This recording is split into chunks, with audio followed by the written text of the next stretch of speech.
আপনারা আমার হাতে যে বোর্ডটা দেখতে পাচ্ছেন, এটা হচ্ছে একটা ভোল্টেজ স্টেবিলাইজারের একটা বোর্ড। আপনারা জানেন যে ভোল্টেজ স্টেবিলাইজার অনেক ক্যাপাসিটির হয়ে থাকে, 5 কেভিএ, 1 কেভিএ বা 600 ভিএ।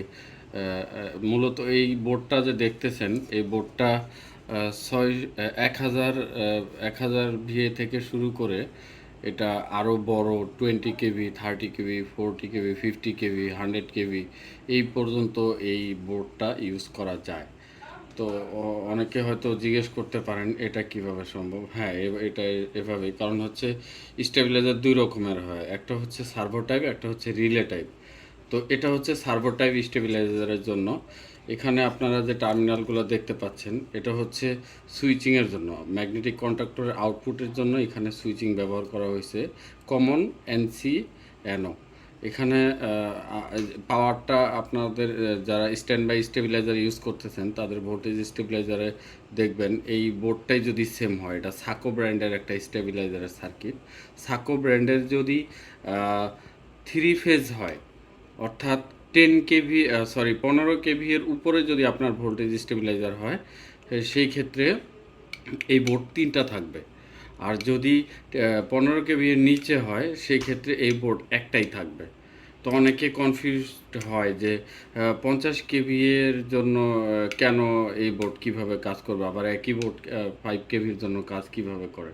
এটাই সূত্র যে 15 কেভির নিচেও যেগুলো আছে সেগুলো হচ্ছে সিঙ্গেল ফেজ, একটা বোর্ড দিয়ে একটা ট্রান্সফরমারকে কন্ট্রোল করে, সো এটা সিঙ্গেল ফেজ হয়ে যায় এই একটা। আর যখন এটা 15 কেভি এর উপরে চলে যায় বা 50 কেভি হয় অথবা 80 কেভি হয়, তখন প্রত্যেকটা ফেজের জন্য একটা একটা করে বোর্ড লাগে, অর্থাৎ এই একই বোর্ড তিনটা লাগে। তো আপনারা দেখতে পাচ্ছেন এটা তিনটা ইউজ হয়। সরি, আমি বোর্ডটা হাতে নিয়ে দেখাচ্ছি আপনাদের। এখানে যাদের স্টেবিলাইজার আছে তারা এটা যদি ড্যামেজ হয়, এই যে এই ইয়াগুলো ড্যামেজ হয়ে যায়, এগুলো ড্যামেজ হয়, সো তখন আপনারা এই বোর্ডটা রিপ্লেসমেন্ট করতে পারবেন। আপনার স্টেবিলাইজারে যা আছে ঠিক ওই বোর্ডটা খুলে এই বোর্ডটা সেট আপ করবেন। সেট আপ করার শেষে আপনারা অ্যাডজাস্টমেন্টের জন্য এইখানে দেখতে পাচ্ছেন একটা ভিআর আছে। এই বিহারটা ডান দিকে 15টা, 12টা প্যাচ নেয়, বাম দিকে 12টা প্যাচ নেয়, মোট 24টা প্যাচ নেয়। তো যখন আপনারা ঘোরাবেন 5-6 বার যখন ঘোরাবেন, তখন হয়তো নিয়ে ভোল্টেজ মাইনাসের দিকে যাবে। আর যখন আবার তার ঘড়ি কাঁটার উল্টা দিকে ঘোরাবেন, তখন ভোল্টেজ পজিটিভের দিকে যাবে, মানে বাড়তে থাকবে। তো ওই অবস্থায় আপনি মিটার ধরা অবস্থায় যখন আপনারা এটাকে সেট আপ করবেন, তখন বুঝতে পারবেন আপনার মিটারে যে 230 বা আপনার রিকোয়ারমেন্ট ভোল্টেজ 225 আসছে কি না। যদি এসে থাকে, আপনারা এটাকে আর ঘোরাবেন না, তো এটাকে ফিক্সড রেখে দিয়ে দিবেন। এরপরে স্টেবিলাইজার আপনার সেট আপমেন্টের কাজ শেষ। তো আমি এখন লাইন পরিচিতিগুলো একটু দেখাইতে চাচ্ছি। দেখতে পাচ্ছেন এখানে এই লাইনটা, এখানে 4টা লাইন আছে। এখানে হচ্ছে একটা সোর্স আছে, এই পাশে একটা সোর্স, এই পাশে একটা সোর্স, অর্থাৎ 4টা টার্মিনালে, 2টা টার্মিনালে একটা সোর্স লো ভোল্টেজের, আর একটা টার্মিনালে হচ্ছে হাই ভোল্টেজের সোর্স। এখানে 2টা সোর্সই ইউজ হইতে হবে, তাহলে এটা কাজ করবে।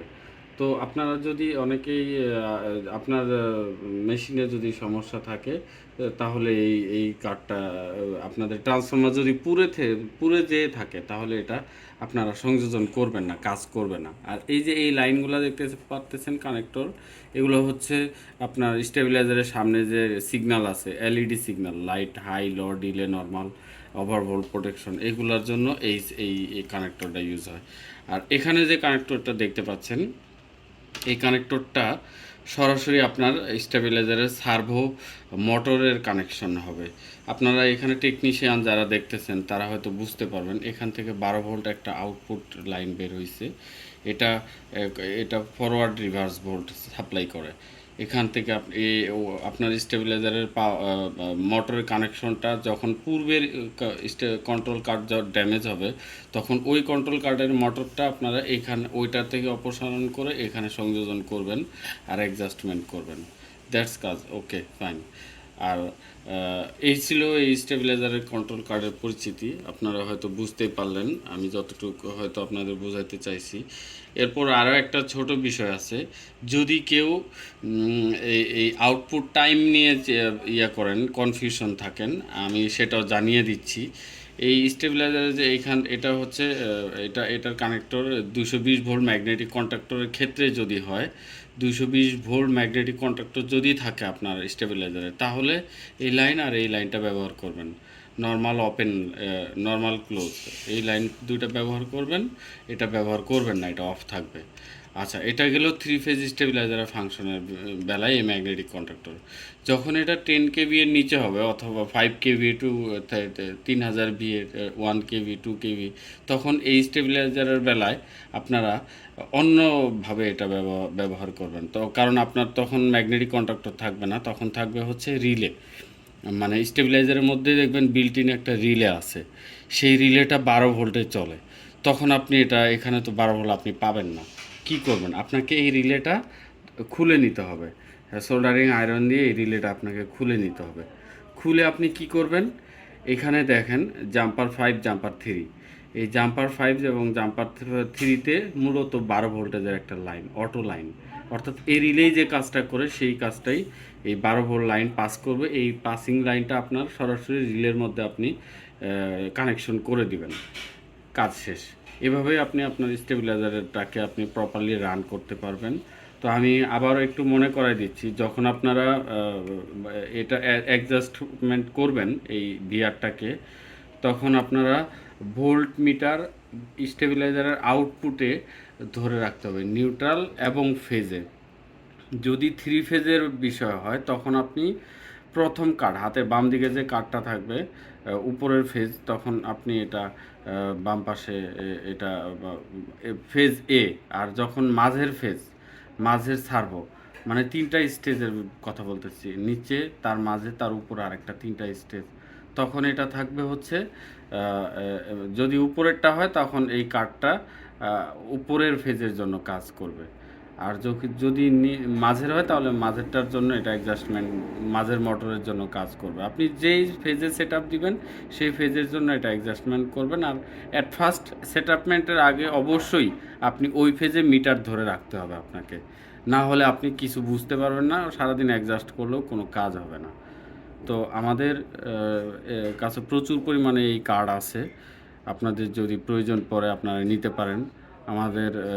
আমাদের হটলাইন নাম্বার আছে, আমি বলে দিচ্ছি 01712487981। আমি আবারও বলে দিচ্ছি 01712487981। তাছাড়াও আমি স্ক্রিনে দিয়ে রাখতেছি নাম্বারটা। আপনাদের যদি ভোল্টেজ স্টেবিলাইজারের সার্ভিসের কোনো সাপোর্ট লাগে, আমাদের টিম আছে বাংলাদেশের যে কোনো প্রান্তে। এই কার্ড বা এর থেকেও যদি ক্রিটিক্যাল ট্রান্সফর্মার ভোল্টেজ স্টেবিলাইজারের সমগ্র কাজকর্মের যদি কোনো সাপোর্ট আমাদের লাগে, আমাদের থেকে নিতে হয়, আপনারা নিতে পারবেন। আপনাদের অন দ্য স্পটে আমাদের টিম যে কাজ করে দিয়ে আসবে। আপনারা আমাদের একটা লিগ্যাল ওয়াইজ সার্ভিস চার্জ আছে, সেটা পেমেন্ট সাপেক্ষে আপনাদের প্রোডাক্টটাকে আমরা রান করায় দিয়ে দিব ইনশাআল্লাহ। তো আমাদের পাশে থাকবেন। ভিডিওটার দেখার জন্য আপনাদেরকে অসংখ্য ধন্যবাদ।